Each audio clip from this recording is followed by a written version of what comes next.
प्रणाम. आज मी एक मोठं विधान, धाडसी विधान करणार आहे आणि अभ्यास केल्यानंतर, माहिती घेतल्यानंतर, अंतप्रवाह काय आहेत याची चाहूल घेतल्यानंतर आणि माझे जे वेगवेगळ्या पक्षात विखुरलेले मित्र आहेत त्यांची गेले 3-4-5 दिवसामध्ये बोलल्यानंतर हे मोठं आणि धाडसी असं विधान मी आज करतो. आपला एकमेकाशी कमिटमेंट आहे की आपण ठीक आहे, आपण मोदींचे समर्थक आहोत, शिंदे फडणवीस आपले मित्र आहेत, पण तरी पण ही वस्तुस्थिती, सत्यस्थिती, परिस्थिती आहे ती पण तुम्हाला सांगायची. तुम्हाला हे पण सांगायचं की या देशामध्ये स्थिर सरकार आणण्यासाठी आपलं मत मोदींना पाहिजे, हे पण सांगायचं. पण जे काय घडतंय तेही तुम्हाला सांगायचं. तुम्ही एवढे सुज्ञ आहात की ठीक आहे, या समस्या आहेत, त्या समस्यांचं यांना वाचा फोडतोय अनिलजी, काय तुम्हाला म्हणायचं असेल ते. पण तू सांगतोय ते खोटं नाही, ते सांगतोय ते खरं आहे. आणि या खऱ्यामध्येच आपली परीक्षा पण आहे, सत्व परीक्षा आहे, त्यांची अग्निपरीक्षा आहे. जे महायुतीत आहेत, जे अखिल भारतीय मोदींच्या सगळ्या याच्यामध्ये बरोबर आहेत, त्यांची अग्निपरीक्षा आहे, ठीक आहे. पण आपली सुद्धा सत्व परीक्षा आहे की हे सगळं ऐकून सुद्धा आज देशाच्या हिताचं काय ते मी करेन. आणि देशाच्या हिताचं काही करायचं असेल तर मला इथे शिंदे आणि वरती फडणवीस, हे मोदी यांना पाठिंबा देणं पाहिजे, ते द्याल तुम्ही. पण मी आज जो एक मोठा गोप्यस्फोट शब्द आता खूपच वापरतो मी, त्यामुळे तो नाही वापरतो मी, पण खुलासा करतोय म्हणूया खुलासा करतो की अजित दादांनी, ऐका, अजित दादांनी शरद पवारांच्या पक्षातून फुटून नवा पक्ष काढण्याचा जो निर्णय घेतला तो संपूर्णतः चुकीचा ठरला आहे. काय विधान केलं मी? अजितदादा पवारांनी शरद पवारांना सोडण्याचा आणि राष्ट्रवादी काँग्रेसमध्ये बाहेर पडण्याचा जो निर्णय घेतला तो संपूर्णपणे चुकला आहे.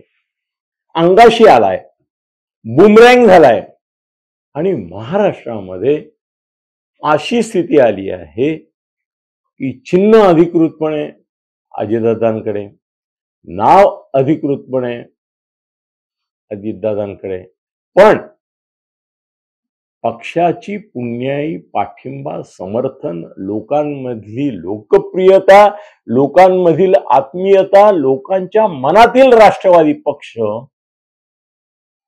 हा आजही शरद पवारांचाच आहे. नाही लोकांना पटत आहे अजितदादांनी शरद पवारांना सोडणं, नाही त्यांना हे मान्य होत आहे त्यांनी भारतीय जनता पक्ष आणि शिंदे गटाबरोबर जाणं.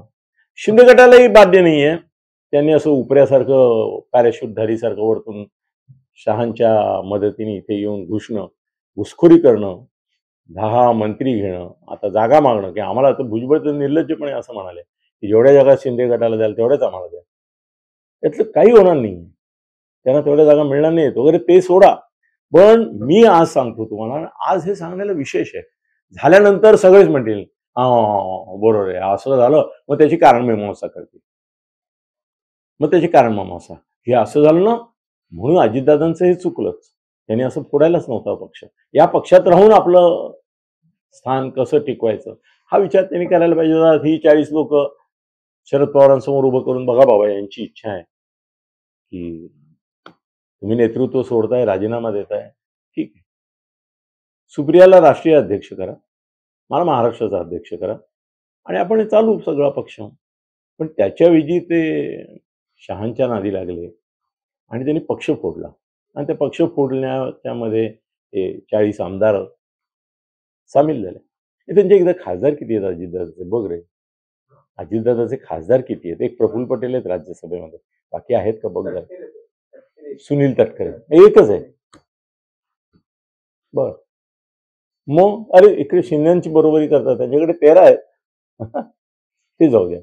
पण सर्वसामान्य माणसामध्ये खरं सांगू तुम्हाला, मला काय घेणं नाही. शरद पवारांच्या विरुद्ध मी किती बोलतो का नाही? बोलतो. किंवा सर्वात जास्त मी उद्धव ठाकरे आणि शरद पवारांबद्दल बोलतो. जे खरं आहे ते बोलतो. बस काहीतरी खोटं नाही सांगत. पण आजही महाराष्ट्रामध्ये राष्ट्रवादी लोकमान्य आणि लोकप्रिय सुद्धा ही शरद पवारांचीच आहे.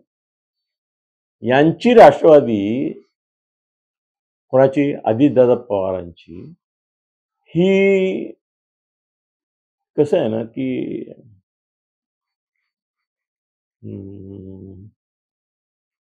अशा प्रकारची की आपल्या इकडे आता 2 विवाह करायला परवानगी नाही, पूर्वी होती. तशी ही राष्ट्रवादी आहे, ही दुसरी बायको वाटते लोकांना. पहिली ओरिजिनल राष्ट्रवादी म्हणजे पवार साहेबांच्या बरोबर असलेली, ही दुसरी आहे. ही सवत आहे. तिची भूमिका ही बायकोची नसून सवतीची, आणि सवतीला तो कधीच मान मिळत नाही जो बायकोला असतो. मग राष्ट्रवादी नावाची जी बायको आहे ती कोणाची आहे? ती शरद पवार साहेबांची आहे. आणि ही नंतर उरावर येऊन बसलेली सवत आहे. त्यांनी राष्ट्रवादी चिन्ह घेतलं म्हणून हे मी म्हणतोय. त्यांनी राष्ट्रवादी चिन्ह घेतलं, आपलं चिन्ह घेतलं आणि नाव घेतलं म्हणून मी म्हणतो की ही राष्ट्रवादी सवत आहे. असं आहे ना की एखादा ब्रँड लोकप्रिय झाला की त्याच्या कॉप्या निघतात ना. आपणही बघतो की एखादा लोकप्रिय ब्रँड मधला एखादा अक्षर बदलायचं आणि मार्केटमध्ये आपला माल टाकायचा. बरेच लोक भुलतात, फसतात. पण आता शरद पवारांनी अशी फसवणूक होणार नाही लोकांची, अशी व्यवस्था केलेली आहे. त्यांचा मीडिया सपोर्ट जबरदस्त आहे.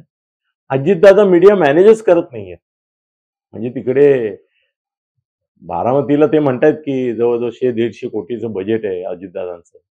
पण तिकडे 150 कोटीचं बजेट करणाऱ्या अजितदादांनी महाराष्ट्रातल्या मीडियामध्ये काही आपलं स्थान निर्माण केलेलं, मान निर्माण केलेलं, लोकांकडून काही एक मॅनेज करतात मीडिया, तसं केलेलं दिसत नाही. मीडिया त्यांना एक तर दुर्लक्षित करतो किंवा निगेटिव्ह बातम्या देतो. आतापर्यंत शिवतारे वाजवत होते त्यांचे, आताही वाजवणारे बरेच नाही. त्यांना केवढं प्राधान्य, शिवतारेला मीडियाने केवढं प्राधान्य दिलं. शिंदेविरुद्ध जे गेले त्यांना एवढं प्राधान्य नाही मिळालं. फडणवीसांविरुद्ध जे गेले त्यांना एवढं प्राधान्य नाही मिळालं, पण शिवतारेंना मिळालं. आणि असंही म्हणतात की शिवतारे आणि शिंदे यांच्यात अंडरस्टँडिंग होतं की शिवतारेंनी अजितदादांना जेरीला आणायचं आणि नंतर अखेर मेरे आका म्हणत एकनाथ शिंदे यांना शरण गेलो असं दाखवून अजितदादांना आणि वहिनीने पाठिंबा द्यायचा. कोणीतरी एक लक्षात ठेवा की मी एकदा फडणवीसांच्या संदर्भात असं म्हटलं की बघ त्यांचे नेते ऐकत कसं नाही, आणि ते कसं वाह्यातपणे बोलतात, आपल्या सहकाऱ्यांविरुद्ध बोलतात, कधी शिंदेविरुद्ध बोलतात, कधी अजितदादांविरुद्ध बोलतात, किंवा कधी शिंदेचे कार्यकर्ते, नेते, प्रवक्ते हे असं महायुतीतल्याच घटक पक्षात म्हणजे भाजपने काय अमुक आहे का तुम्हाला शिरसाट बोलतात. बरेच लोक बोलतात त्यांचे, हे कसं काय वगैरे. तर मला एका चतुर, शहाण्या, अनुभवी अशा त्यांच्याच नेत्यांनी मला असं सांगितलं की आणि लक्षात घे की तुला जे दरवेळेला वाटतं ना की हे नेते ऐकत नाहीत फडणवीसांचं किंवा हे ऐकत नाहीत शिंद्यांचं, तर काही वेळा तसं असतं बरं का. पण मी तुला एक सांगतो, जो गोप्यस्फोट आहे ते म्हणाले की आणि तू दरवेळेला फडणवीस आणि शिंदेना आव्हान करतो, हे काय तुमच्या लोकांना आवडा, हे काय ते कसं काय बडबडतात, हे काय तुमचं चालत नाही का त्यांच्यासमोर. तुम्हाला वस्तुस्थिती अशी आहे की शिंदे आणि फडणवीसच त्यांना सांगतात की मी जे बोलू शकत नाही ते तुम्ही बोला. यांना कुणीतरी चपराक मारली पाहिजे, यांना शुद्धीवर आणलं पाहिजे, यांना कळलं पाहिजे की आपल्या पक्षामध्ये या मुद्द्यावर असंतोष आहे. आपला पक्ष असं टेकन फॉर ग्रँटेड. भाजपला शिंदेंनी वट्टीवर आणलं, त्यांनी सोशल मीडिया आणि आपल्या लोकांकडून केवढा धडाका चालवला. परत ते नावाने राहिले, ते त्यांची समजूत घालताना दिसले. पण समजूत घालण्याच्या आधी त्यांना समज दिली होती की तुमचे हल्ले झाले पाहिजे. फडणवीस हे काही वेगळं करत नाहीत. अनेक वेळा असं होतं की हा अरे असं काय बावनकुळे असं कसं काय विधान करतात, हे कसं विधान करतात, महाजन कसं असं बोलले. काही नाही, ते फडणवीसांशी संगनमत करूनच बोलतात, त्याच वेळेला बोलतात आणि जेवढं त्यांनी सांगितलं तेवढंच बोलतात. कसं आहे ना, हे एकमेकाला शॉक ट्रीटमेंट देत असतात. आता अजितदादांकडे असं काही व्यवस्थापनच नाहीये. शरद पवार या वयात देखील ऍक्टिव्ह वाटतात. कुठे काही झालं की जातात, कुठे काही झालं की फोन करतात, बोलतात, रोजच्या रोज प्रतिक्रिया देतात. अजितदादांच्या बाबतीमध्ये आता लोक असं म्हणायला लागले की 48 मतदारसंघ नाहीच आहेत अस्तित्वात त्यांच्याकरता. हे तर शिंदे गटाचंही मत आहे की त्यांच्याकरता एकच मतदारसंघ बारामतीचा आहे फक्त. तिथे निवडून आणणं बायकोला जे अशक्य आहे. म्हणजे मी परत परत सांगतोय की बहिणींचा पराभव अटळ आहे. सुप्रिया सुळेच निवडून येणार. याचं कारण असं आहे की सुनेत्रा वहिनी या अचानकपणे आल्या. आता ते जिकडे तिकडे जाताना भेटताना वगैरे दिसतात. यापूर्वी कधी दिसले? सुप्रिया सुळे गेली 20-25 वर्ष त्या मतदारसंघात नाही, सगळ्या महाराष्ट्रामध्ये फिरतीये, जातीये, बोलतीये, संसदेत बोलतीये. एक संसदपटू म्हणून तिचा लौकिक आहे.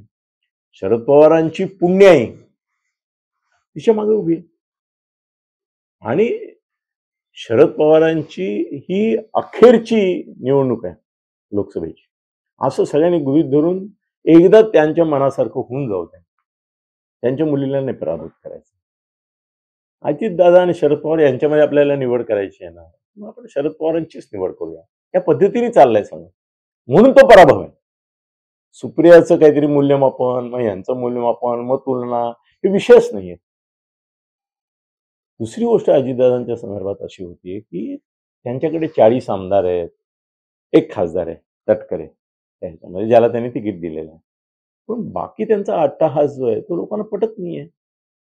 त्यांना असं वाटतं की तुमची ताकद नाहीये आणि तुम्ही कशाला सीट मागताय पडण्यासाठी. तटकरे परत निवडून येतील. ती एक जागा मी अजितदादांना देतो.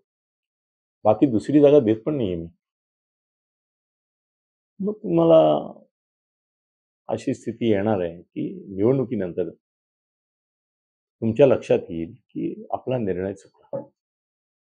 आणि लोकसभेला जर एकच तटकरे जे परत स्वतःच्या बळावर नाही, तुमचा काही संबंध नाही, आणि तुमचा जिथे संबंध आहे त्या बारामतीत पराभव झाला की महाराष्ट्रामध्ये हे जे तुमच्याबरोबर आलेले 40 आहेत ना, त्यातले 4 सुद्धा तुमच्याबरोबर उरणार नाही. ते सगळेच्या सगळे जातील शरद पवारांकडे, बाबा तुमचंच तिकीट द्या आम्हाला.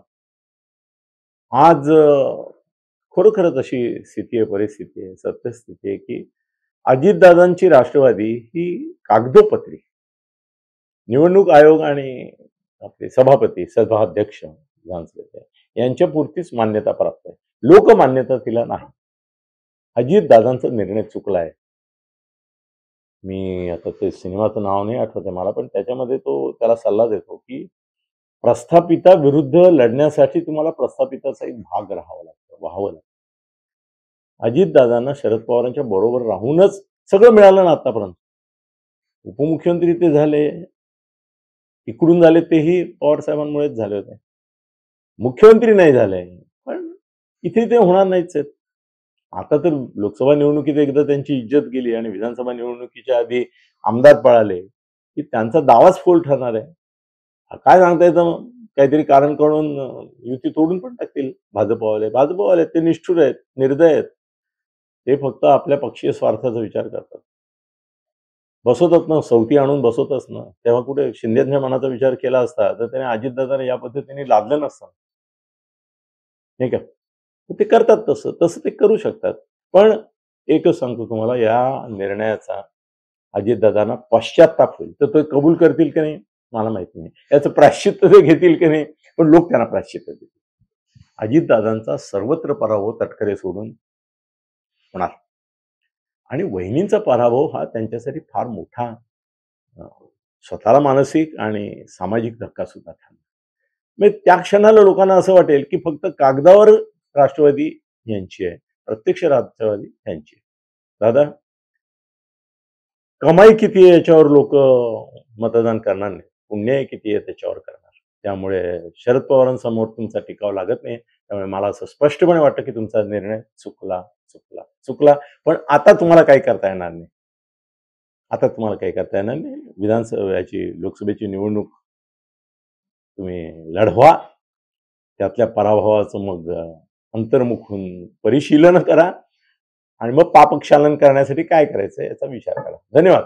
खळबळजनक गौप्यस्फोट म्हणजेच YouTube चॅनल अनिल थत्ते गगनभेदी. खळबळजनक गौप्यस्फोट म्हणजेच YouTube चॅनल अनिल थत्ते गगनभेदी.